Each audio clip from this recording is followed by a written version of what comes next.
Hey guys, so I wanted to do a video to show you my updated techniques and products that I use when I'm going for a really bold brow look. Let's get started.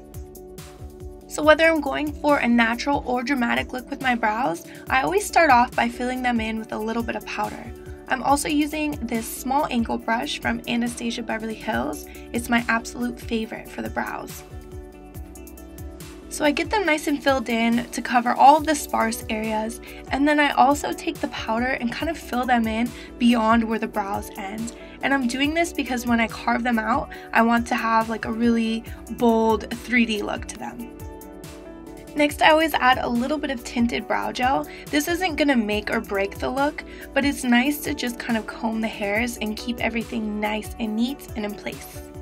So now this is a new product for me. This is the Anastasia Beverly Hills DipBrow product, and this is what I'm going to use to really define the brows. DipBrow is ideal for creating those sharp, defined brows because it's a waterproof and smudge-proof pomade, specially designed for the brows. It's nice and creamy, and it's so much better than what I was using before, which was actually a gel eyeliner called Dip Down from MAC. So I'm using the angle brush in small strokes and really just feathering that product in at the front of the brow so it's a nice soft line. So this line at the bottom of the brows is definitely a trend right now. You can choose to blend it in as much or as little as you like, but I like to have it really dark and then it kind of fades up into the brows, creating a nice gradient effect.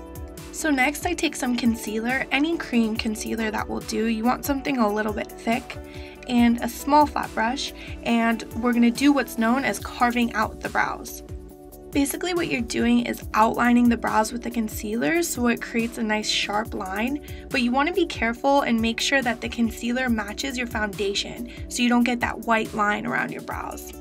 For me, this is definitely the most time-consuming step. You want to make sure that you're dragging the brush along so that it creates a nice sharp line. And you can swap out what you use to carve out the brows with different concealers. Sometimes I use my eyeshadow base to carve out the bottom line of the brow, but the brush is what really makes a huge difference. This Bare Minerals concealer brush is really my favorite for this because it's a really thin concealer brush, so it gives you a nice clean line.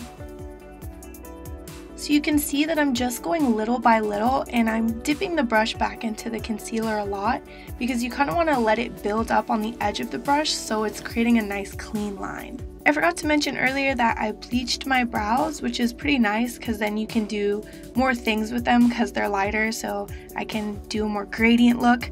But now I look absolutely crazy when I don't have any brow stuff on, but it's just fun to change things up every once in a while and try out new looks. So for the tail end, I'm going to drag that brush nice and tight along the end to create a really thin line. And last but not least, I take that brush and just blend away any harsh lines. So here's the final look. I hope you guys like it and that it's easy to recreate. And here's the final look with the rest of my makeup. If you guys want to see the tutorial on this makeup look, make sure you subscribe to my channel because it will be up later this week. Bye you guys!